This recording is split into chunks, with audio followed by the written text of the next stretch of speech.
Hello and welcome to Ambassador Press Club here on TVRI World. I'm Rahmat Idris. For the next hour, the program will provide a platform for our Excellencies ambassadors from friendly countries to sort of showcase some of the most promising potentials of their countries and ways and opportunities to cooperate and to invest in Indonesia. For this inaugural edition, we will be speaking about a country that is currently, for lack of a better word, going through such a turmoil due to an ongoing, unprecedented and prolonged war. However, it goes without saying, it is without a doubt that it's such a gorgeous, beautiful country with some of the most essential commodities for the global trade, Ukraine. And we are very honored for this edition to be joined by the Ambassador of Ukraine to Indonesia, His Excellency Vasil Hamianin. Thank you very much, Your Excellency, for being here. Hello. Thank you, sir. Good afternoon. Good afternoon to you. And we're also joined by the Director of Department for International Cooperation of Ukrainian Chamber of Commerce and Industry, Ms. Anna Lubima. Ms. Anna, thank you very much for joining us. Thank you so much. Good afternoon. Very lovely. She's the most gorgeous one among us here in the panel of conversations. And joining us on the other end is the JJ.co Creative and Tech Digital School founder and CEO, Mr. Vitaly Somka. Mr. Somka, thank you very much for joining us. Hello, hello. Right. So before we begin this conversations, this is an inaugural edition of our Ambassador Press Club. We put together visuals that will further illustrate Ukraine as a country we will delve into for this edition. Let's take a look at this next visual.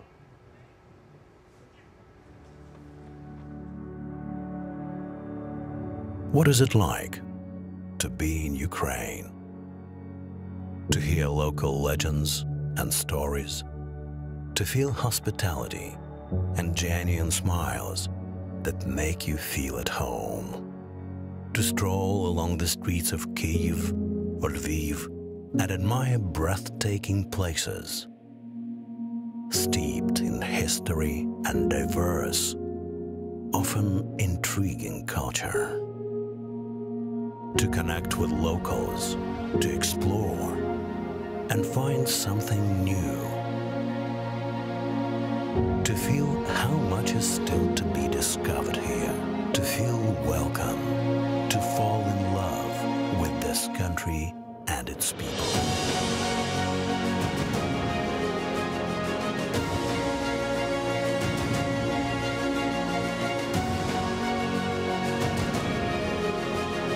It's impossible to say what it's like to be in Ukraine.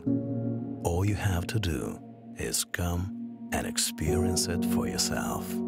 Enjoy Ukraine now. Yeah, a brief visual of the beauty of Ukraine there. Let me go over to Mr. Ambassador now. If we take a look at that short visuals, we cannot believe the condition that it is now, Ukraine. It's a stark contrast to the currently ongoing situations in your country. Before we go on to the basic principles about programs, economic cooperations, investment, let's address first the elephant in the room, which is the ongoing, unprecedented, I repeat again, prolonged war in your country. What's the latest word that you've received from home? Thank you for starting with that. Well, my beautiful country now in fire. It's bleeding, it's burning, and it's resisting bravely against the brutal and very strong enemy, the Russian Federation. It's needless to say that our army is being very efficient in liberating the territories occupied by Russians. And our people, which I'm very proud of, are resisting every day.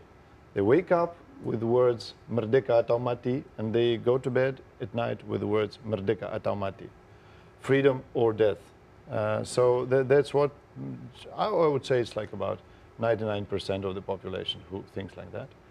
And my country is not losing its beauty, its natural beauty and kindness, but it's injured, it's wounded seriously. And the good news is that together with our partners, actually with all people of goodwill, all democracies, all people that really value the principles of peaceful coexistence, value justice, value humanity.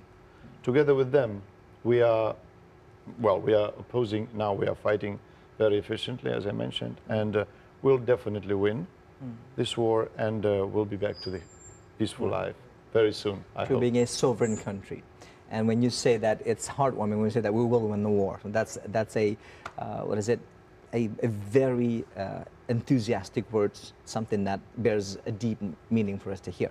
So how would you respond to the ways the global communities and countries worldwide provide their support and overall response to the Ukrainians?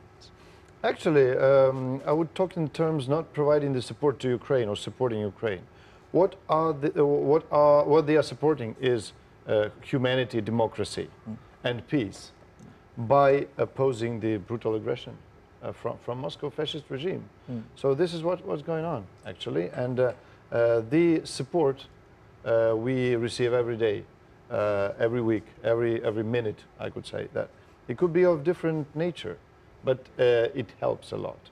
It could be moral support, it could be military support, it could be humanitarian aid. Anything is very much valuable. Every word of sympathy, every word of kindness and support, every dollar, every rupiah are very valuable. And we treasure these, and we value our good friends. Right. Any special message? We know that President Volodymyr Zelensky has been speaking to many forums worldwide, including the General Assembly, even at the Grammys or the Academy Awards, and also at the previous G20 summit, which was under the presidency of Indonesia. You are the extension of the Ukrainian governments here in our country. Any special words or remarks that is passed down to you to convey to our people? That's actually, thank you for that. I'm grateful to the government of Indonesia and personally to His Excellency Pak Joko Widodo for giving the opportunity to my president to speak in front of the world leaders and actually to speak to the Indonesian people and to the global community. What he presented that time, and now we are developing this, is the peace formula, is the practical way to stop the aggression. And it's not only the way to stop this aggression. The peace formula, I'm intrigued by that. Would you care to elaborate on that, Mr. Ambassador? It is a peace formula. We call it a peace formula by Vladimir Zelensky.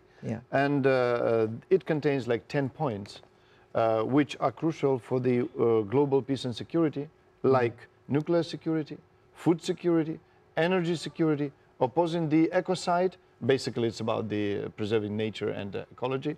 It's about respecting the UN Charter and sovereignty of all the states, which is enshrined, I think, in all the constitution of all the countries in the world, etc., etc. So these are practical points which will not only lead to the end of this war in Ukraine, to this aggression against Ukraine, but will be useful in dealing with any conflicts, any wars worldwide. If anyone's country sovereignty can be attacked, it can go to other countries' sovereignty as well. It may lead to this may set precedents to other attack to other sovereignties as well. So this must stop in a way. So when you mentioned briefly there a thank you note to our president, Mr. Joko Widodo, how would you describe the current state of bilateral relations between Indonesia and Ukraine, probably in comparison prior to the war and the state that it is in right now? To put it briefly, I would describe it as balanced. So our relations are positive and balanced. And it's very unfortunate that, well, we are far away from each other. And there is not, there is a bit of lack of understanding what's going on in Ukraine. I mean, among the citizens of Indonesia. But we're trying our best to introduce my country to Indonesia and to describe what's going on in fact now these months and days. So I think I'm moving in the right direction, and my hopes are that after our victory, after we defeat the enemy, the relations between Ukraine and Indonesia will just be developing like never in the history of our bilaterals. Right. On the note of the bilateral relations, what are some of the major focuses that's currently being the projects, the focuses of the Ukrainian governments, thus with you, our ambassadors, for the two countries? Well, at present we are preoccupied with the war, with fighting the aggressor. Yeah. And well, we do expect that Indonesia will support Ukraine in this field. But the perspectives are bright, and I think the potential is so huge. So I would not be able to describe it in 1 minute. But basically, it's like it's about food security. Food security. It's about food processing. It's about education. Right. It's about the heavy industry and military sphere, of course, because now we know, as no one in this world maybe, what weapons do we really have, what are we capable of, and what we can propose to our partners in the future. All right. I'd like to go over to our speaker, joining us virtually, Mr. Bima Yudhistira, from Executive Director of Silius, who's also joining us for this conversation. Mr. Bima, thank you very much for your time. Hello? Yeah.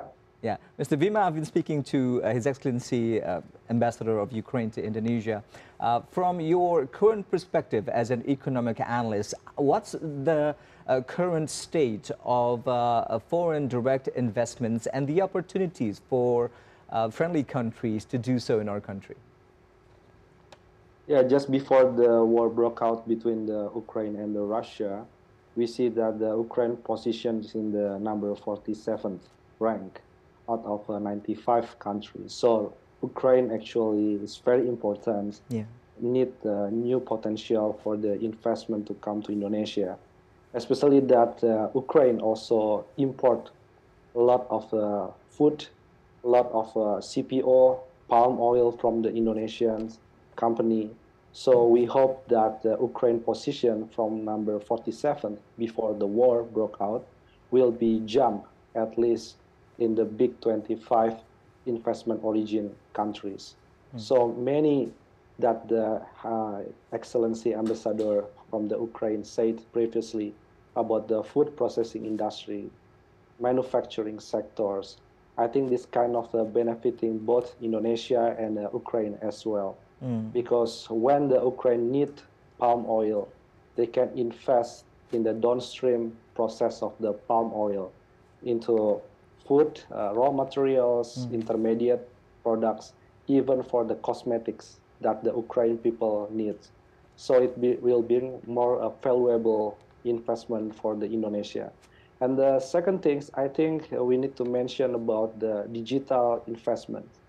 We see that many European countries, I think Ukraine also interested to building more sustainable digital ecosystem in Indonesia in terms of the e-commerce and then food delivery and big data, AI, even the educations. Because we see the gap of the digital skills in Indonesia is very huge, more than 9 million digital skill gaps that maybe we can learn from the Ukraine institutions of the educations, how to increase the phase of the digital transformations and so on. And the last one, I think the tourism sectors, because this is in the war conditions, of course, but after this war, hopefully will be finished soon, will be de-escalated very soon enough, then we need to bring more tourists coming from Ukraine, visiting Bali, visiting many beautiful parts in Indonesia. And I think there's a need of new investment also in the hotels, restaurant, cafe, and supporting ecosystem of the tourism industry. All right, Mr. Bima, how do you think with the, I repeat again the words, the ongoing, the prolonged war in Ukraine, will it impact the numbers, the statistics of trades between Indonesia and Ukraine? Yeah, I think, yeah, of course, it will be impacting a lot, yeah. But we see that this is only like problems with the war, that many of the food delivery, raw materials, grain, wheat, soybean coming from the Ukraine or countries surrounding the Ukraine area affected by the war, I think this will be a delay, will be a disrupted of the supply chains. However, with the high price of the food everywhere, inflation soaring, so we need more cooperation with the Ukraine to support Indonesia food resiliencies. Therefore, we need both the new investments from the Ukraine. Indonesia also need to invest more to the building resilient supply chains, to the Ukraine food producers. I think that's also important in the meantime. But after the war hopefully finished, I think the food security issue still will be a big potential business to be dealt with, and I think it's benefit both for Indonesian peoples that we have a huge demographic and we need more food security coming from our partners like Ukraine. Right. Thank you very much, Mr. Bima. We'll be back to you shortly. I'd like to go over to Mr. Ambassador, adding to what he has said, Mr. Bima has said. What do you have to say about the current troubles that we have in terms of distributing all of these commodities around the globe from Ukraine and to Ukraine, Mr. Ambassador? You see, I would like to say that it's crucially important to understand why this is happening. It's not just a crisis out of the thin air, and it has roots.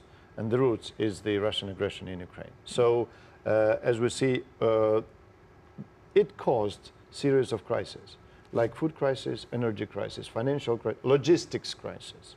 And the worst one is the crisis of trust in world diplomacy and global diplomacy. So basically it influenced all the spheres of our lives, of economy, of trade, of logistics and everything. That's why we have the rise of prices. And the only way to deal with this is to stop the war, as your president said. Yeah. But how to stop the war? Only by defeating the aggressor. That's it. So we deal with one, we cut the bad roots, we resolve all the problems, and we start to recover from the crisis. That's it. So yes, it's badly influenced, and the more the worse. So the longer this aggression will last, the more severe problems the world community will have. Yeah, it's already at a severe state of food and energy crisis at the moment. We'll continue on with our conversations after the short break, so stay with us right here on Ambassador's Press Club on TVRI World. We'll be right back.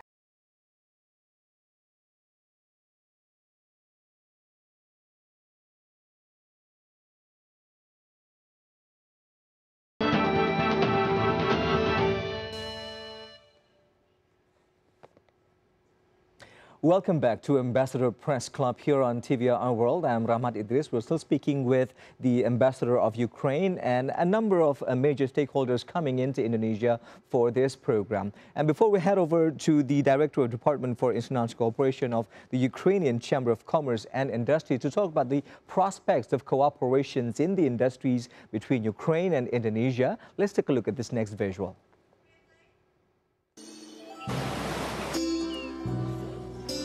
Summer in Ukraine tastes like strawberries, freshly picked from the garden, or floating in your trendy drink somewhere in Kyiv. It's an open-air festival in which nature is one of the headline acts, or jazz in the old town of Lviv, with the scent of coffee and chocolate in the air. It's homegrown vegetables and goat cheese. It's the exquisite taste of local wine. It's the morning hustle of the markets, the fertile fields, the hot sand of the desert. It's a movie festival in Odessa. Memories that can't be forgotten. Well, what a beautiful country and breathtaking landscape there. Mr. Ambassador, how long ago did you go home? Now it will take me 3 days. I mean, the last time. Oh, last time? Yeah, the last time. Yeah, it was exactly the Christmas time and the New Year. Just last year. So you get the opportunity to visit your family. So that's good to hear then. So, well, I'd like to go over to Ms. Anna. That is, again, I say, a stark contrast to the current conditions. Yeah. Looking at those beautiful pictures of summer in Ukraine, which is now raging winter. I mentioned that, so and the war too. So, but first and foremost, welcome to Indonesia. We're aware this is your first time in the country. So, how do you find our country so far? Oh, it's so beautiful country, but I need 3 days to come here from Ukraine. It is a long journey, but we're glad that you're here and you're representing the Ukrainian Chamber of Commerce and Industry. So what's the big agenda here, your presence in our country in terms of building and establishing cooperations between the two nations? Yeah, thank you for your question. Firstly, I'd like to reflect to the video, and I'd like to express our gratitude for showing such beautiful videos of our country, and it inspired me for memories. How beautiful my country is, and on this video you can see beautiful landscapes, smiling people, a lot of places of interest, and now it is still beautiful, but it's been ravaged by the war. But what has Russia brought to our country?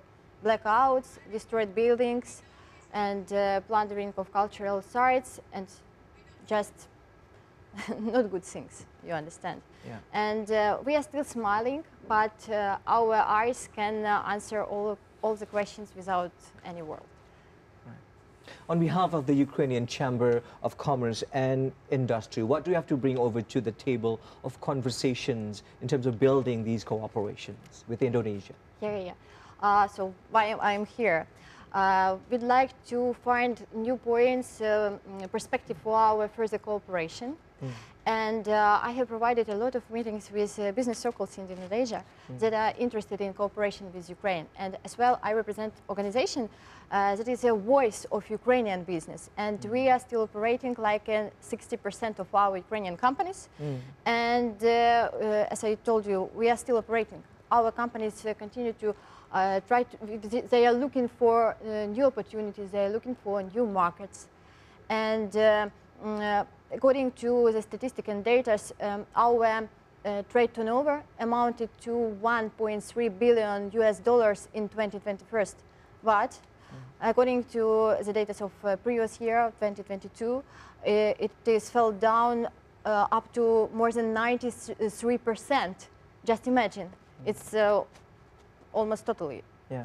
And what is the problem? The problem is blockage of our seaports. Seaports, yeah. Seaports, yeah. And now our logistic companies develop new logistic routes and transportation. So now we can start negotiations and dialogue with companies to find items that are interested for both markets. For example, what Ukrainian companies can propose to Indonesian market. We can propose not only wheat, but it is, I think, the majority of our exports from Ukraine, and corn as well. But we are ready to propose food products with value added, and as well we can propose some fruits that we are growing, for example, apples. Yeah. We know that Indonesia has a great demand for this product, and we can cover needs of the Indonesian market. As well, we can propose some berries, blueberries, cherry, and so on. Yeah. And those are commodities we cannot grow here in the country. We need it from overseas to come to our country. And vice versa, Indonesia can propose, for example, coconut, mango, a lot of nuts, and so on. So we are also interested in your products, in establishing direct contacts, not through other traders or countries. Yeah, or brokers or anything, but we can establish those direct communications. Totally agree. And our Excellency is smiling about it because very prospective future. But I'd like chocolate, coffee. Wow. I'd like to reiterate again the fact that was mentioned by Mr. Bima Yudhistira that from 95 countries, Ukraine ranked 47, making it quite a significant trade partners for Indonesia. Yeah. So, and you mentioned that production is ongoing, business is ongoing in Ukraine. But how is the ravaged, torn country at the moment dealing with the productivity and issues of, as you mentioned, distributions? Here, our civil society and government do its best to improve all conditions for business. So we try to find insurance for foreign investment. Now in Ukraine we have such process like relocation of companies from damaged areas, regions to more safety places, as well to in other countries. That is why we can discuss opportunities for investment from Ukraine to Indonesia, because we have a good experience Yes. here, and some companies are still operating and continue find new possibilities, new areas. Yeah. For example, we also can discuss not only food production, but for example, pharmaceutical sphere and pharmaceuticals. and so on. All right. So what? If Yeah, I please go ahead. continue about logistics, what our state do to improve this situation as well. When the war started, it was a really terrible situation near the western border because our seaport blocked, and we can use just railway and cargo tracks. And railway and cargo tracks. Yes, there were a big line of 45-kilometer line near border. 45 kilometers. Yeah, but and now our Ministry of Infrastructure and our Ministry of Digitalization created some applications that allow drivers to register before they go to the border. That is why it's like improvement. So we try to find some positive moments, and that is improvement. Yeah. Yeah, because also we've heard at a certain point in time that there were shellings to all of these commodities going out of Ukraine, so making it even more horrible for the distributors to get the goods out. I'd like to go over again to our speaker joining us virtually, Mr. Bima Yudhistira. Mr. Bima, after hearing all of the elaborations from our speakers here, our guests here in the studio, can you elaborate on more of the fact that Indonesian governments continues to provide incentives and supportive regulations in terms of boosting investments, FDIs coming into the country, and in particular with country like Ukraine, which is going through a war at the moment? Yeah, totally agree, 100% agree that the Indonesian government actually refresh new of the business permit, for instance, that we want to have a goals that ease of doing business in Indonesia is make easier for foreign investors, especially for the downstream process. Because previously that Mr. Joko Widodo said that we have 21 potential downstream product that if any of the foreign investor want to invest, they get a lot of the incentives. Because I think this time is very crucial that any of the countries, not to mention that Ukraine also include the important countries that need to be engaged with the Indonesian government seriously, because we need a lot of the new investments. And then when the foreign investors having difficulties, I think that's bad also for Indonesian achievement, Indonesian economic growth. And also when the foreign investors having difficulty to deal with the local government, for instance, please let the central government know and solve the problem. Because under the Minister of the Investment, they have specific team to follow up any commitment of the investment. And I think this is only that momentum that Indonesia sees that Ukraine is very, very important partners, not only because of this war that need to be stopped very soon, but also we see perhaps in the 10 to 20 years from now, where I think that Ukraine will be like a new purpose of the investments that being in the energy transitions, digitalizations, and perhaps manufacturing sector and even military sectors. That so Indonesian government actually improve many of the permit, many of the incentives, tax incentive, tax holiday, but to be sure that the Ukraine also see that the Indonesia is moving forward to the downstreaming process, more valuable products of the finished manufacturing. So therefore, please invest in Indonesia downstreaming industry sectors. Right. I think there's a lot of the benefit from the Indonesian government to be proposed. As a matter of fact, Mr. Bima, that our Minister of Investments, Bahlil Lahadalia, has said that there will be an offer of tax incentive, tax holiday on the table for the incoming investors in the country. And he also mentions, on behalf of President Joko Widodo, that in 2023 alone, we target 1,400 trillion rupees investment coming in. That's a 200 trillion more from last year. Do you think that Ukraine is in the map for that? I think, yeah, for sure, yeah. We see, because look at these pictures, yeah. The Ukraine is a very, very strong partners. Previously, perhaps the portion of the investments, portion of the trade is quite, let's say, small compared with the other European countries or Asia countries.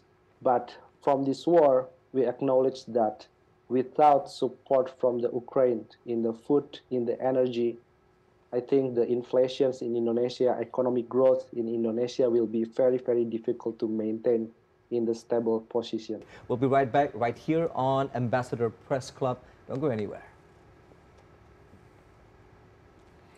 Don't go anywhere.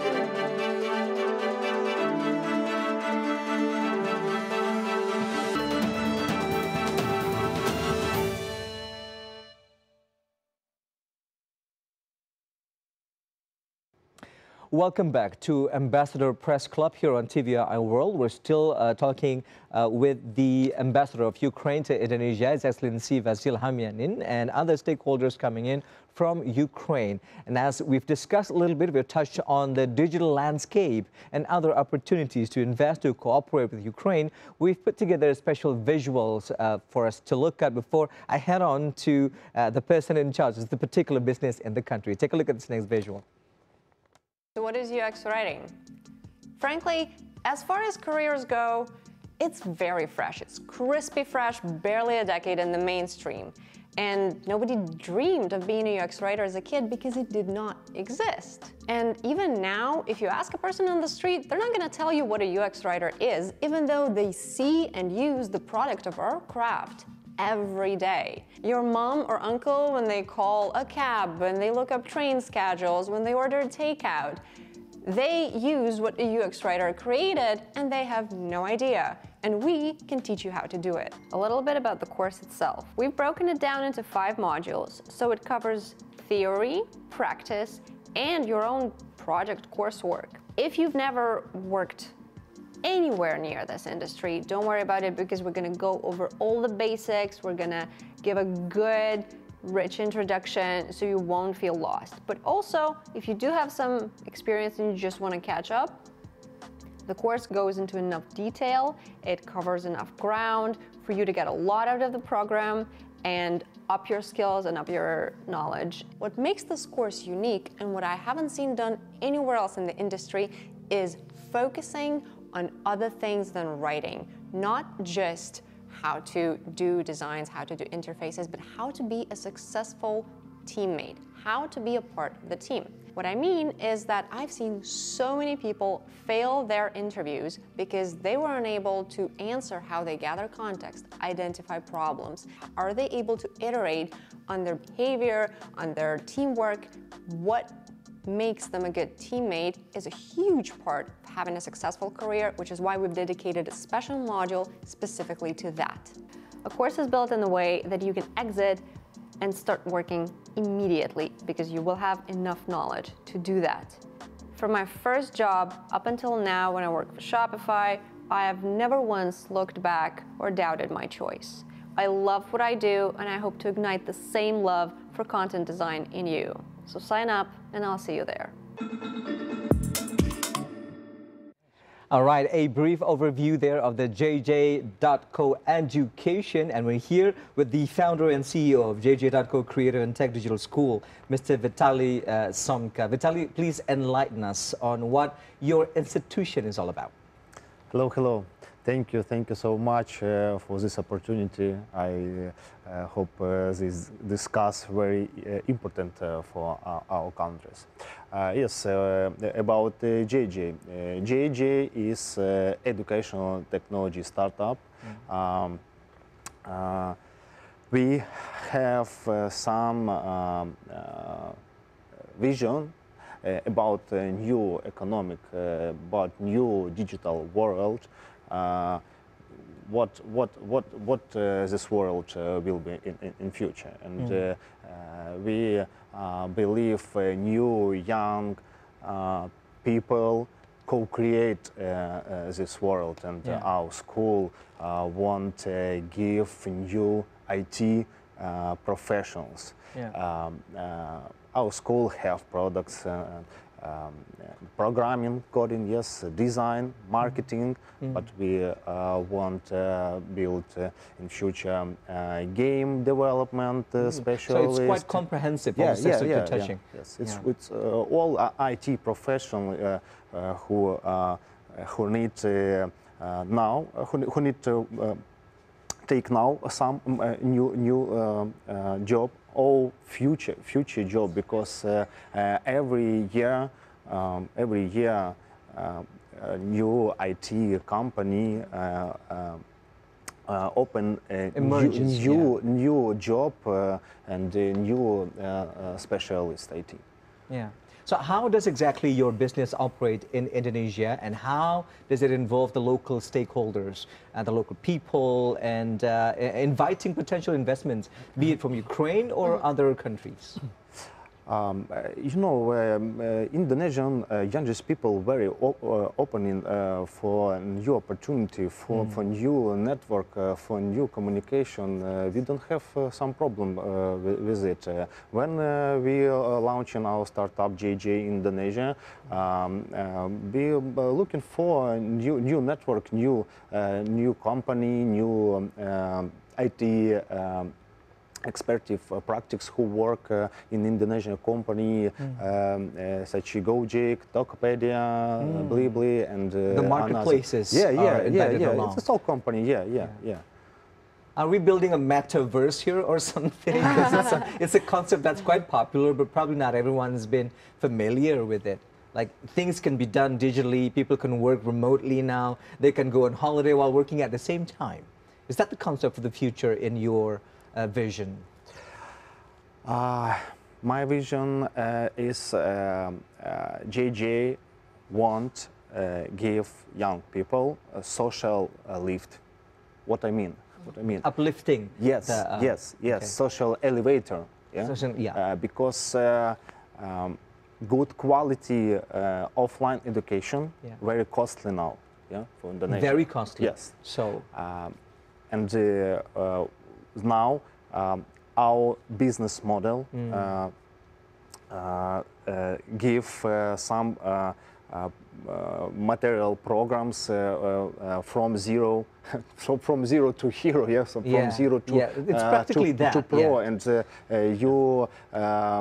you take very fast knowledge, because we have mentors, we have... And they are applicable knowledge, something that can you put to use in real life. Yes, right, yes. The knowledge. So, and you can get it online, for lack of better words, and be as, in the same quality as you do offline. Right. I'd like to get your take on this, Mr. Ambassador. How potential is it, do you think, the digital landscape in the country to further enhance cooperations between Indonesia and Ukraine? It's a good question. I think everyone remembers that one of the 3 points for Indonesian presidency in G20 was what? Digital transformation. Yeah. That's exactly something that Vitaly is trying to contribute to for this country. And I think this platform, I don't know if I can call it platform, but this is one of the links that will, if built up, will build up a chain for Indonesia to perform, to materialize this digital transformation, which I think is important for Indonesia as well as for the rest of the world.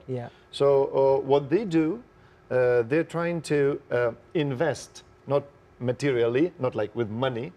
Ukraine can invest somehow, but we can invest more with technologies, with brains, with ideas, with creativity. This is very prospective, and I think that, well, it's not just, making a contribution to the digitalizing the society, but it also makes great contribution into giving the opportunity, the chance to the people who perhaps will never get it if there is no such a startup. So when we talk about equal access, widespread access, this is the way to do it. This is portal indoors to greater cooperation, definitely. Right. Ms. Anna, you have something to say. I'd just like to confirm that our IT sphere is so strong, and our IT specialists can develop and developing different divisions of IT sphere. For example, e-governance, because you can register your company in Ukraine by 1 hour through your smartphone. Yeah. We have simplified bureaucracy through digital services. It is one of the best, I think the best in the world. Yeah.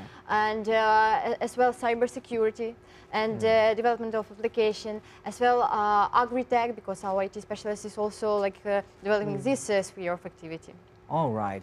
Mr. Vitaly, do you get enough support in terms of infrastructures, regulations, and human resources in Indonesia to run the business? In general, we don't have anything problem with instructional, with some government when we register our company. It's very all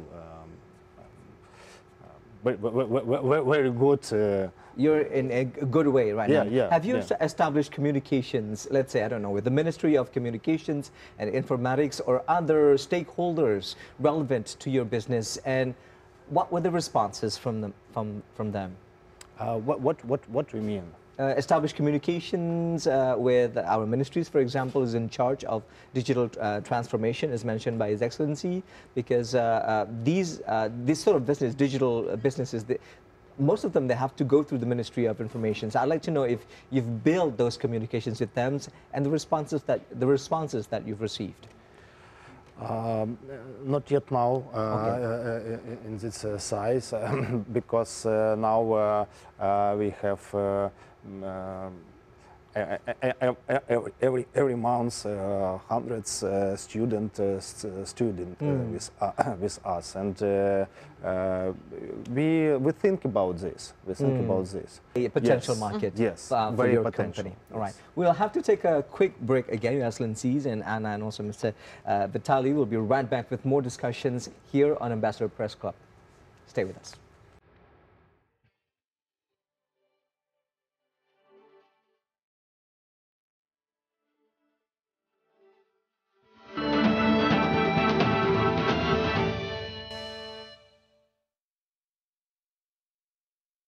Welcome back to Ambassador's Press Club here on TVRI World. Still with me, Rahmat Idris. We're still speaking to the Ambassador of Ukraine to Indonesia, Excellency Vasil Hamianin, and Miss Anna, and also Mr. Vitaly there on the other end of our conversation.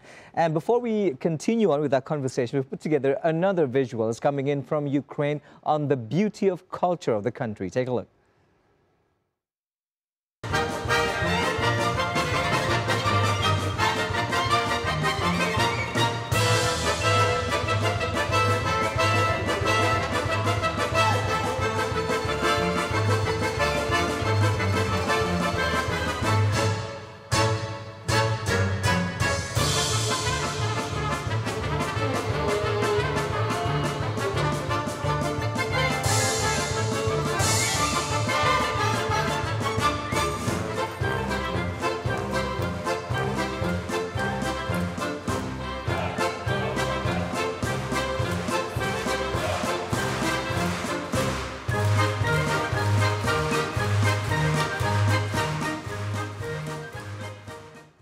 There you have it, such energetic and vibrant performance from Ukraine. Mr. Ambassador, what is the name of the dance? Well, this is hopak. A hopak. Very traditional and unique dance, I think. What can you tell us about the dance, how it originates, how often it's performed, and the meaning behind all the moves and the colors? Well, it's great mystery, actually. There is a mystery behind this. Oh, okay. But I guess, well, some experts say so, that it is like Ukrainian Penchak Silat. Oh, so it used to be arts. the martial arts, and then it transformed into dance. You can dance. injure someone while dancing. Not injury, it's basically for fighting the enemy and for self-defense, of course. And now it transformed into a dance which represents the whole Ukraine, meaning that young seperti Bhinneka Tunggal Ika. So we have different costumes, different traditions, different everything on the territory of Ukraine. But this dance represents the unity of And, all the cultures. and the dance unites you exactly. through all of these different Yeah. cultures and traditions. All right, very nice, Mr. Ambassador. We do have yet another video we'd like to play out and get your comment, Miss Anna. Let's take a look.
More beautiful illustrations giving us just the glimpses of how beautiful Ukraine really is. I'd like to go over to Ms. Anna. So that was the city of Lviv, right?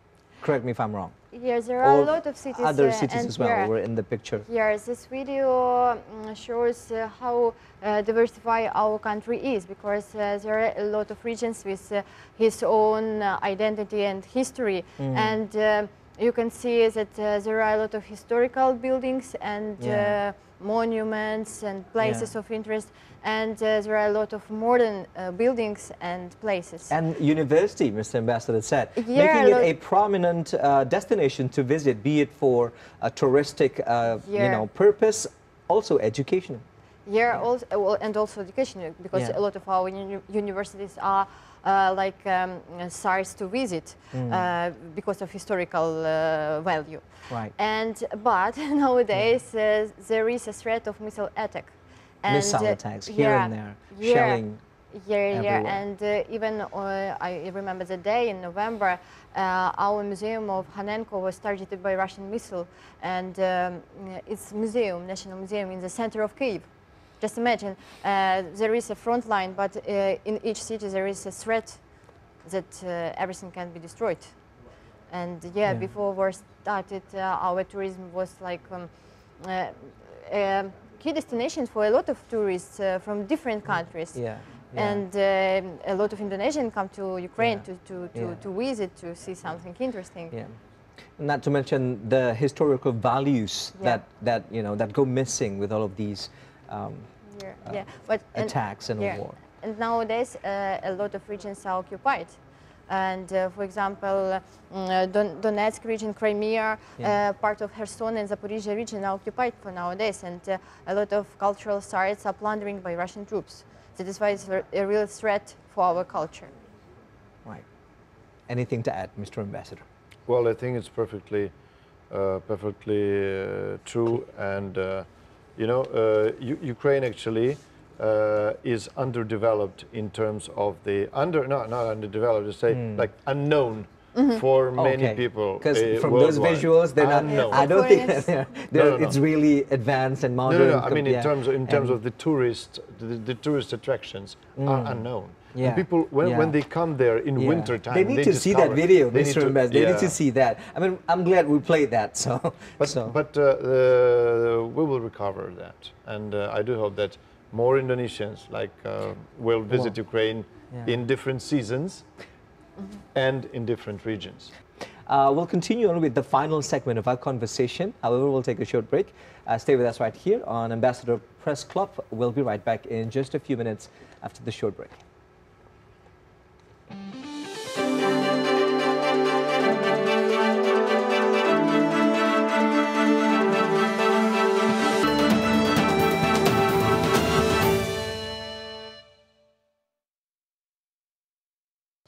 Welcome back to Ambassador Press Club. We've arrived to the final segment of our conversation with our colleagues and also Excellency Ambassador from Ukraine.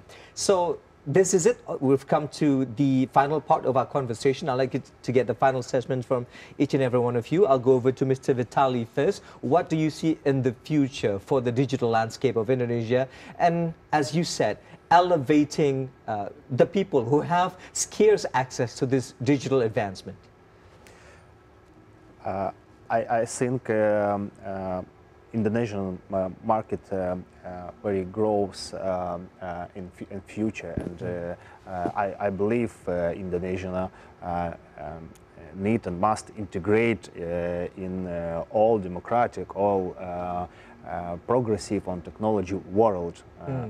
I mean IT company, and JJ want building multicultural team, a diverse team. Yes, multicultural business model, multicultural startup. I believe in it. Any plan in the immediate future to further expand in the country? Yeah.